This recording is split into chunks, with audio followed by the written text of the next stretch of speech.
aya sura ya 6 mstari ule wa 33, Biblia inasema bali utafuteni kwanza ufalme wake na haki yake, na hayo yote mtazidishiwa.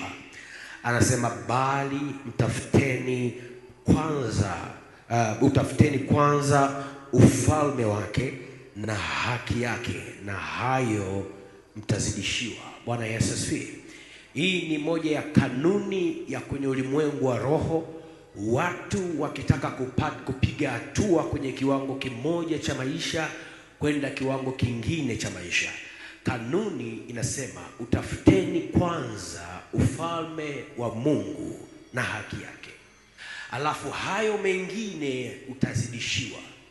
Mahali ambapo watu wengi huwa hawaelewi, sio tu kupaelewa, watu wengi hawapatilii mkazo, kwa maana ya kwamba kuna mahali pamebeba baraka, pamebeba kuzidishiwa, pamebeba kuzaa sana, pamebeba kupiga hatua kubwa. Mahali kama mtu akianza kwanza kujiengage yeye mwenyewe kwenye mambo ya Mungu. Bwana Yesu asifiwe. Haleluya.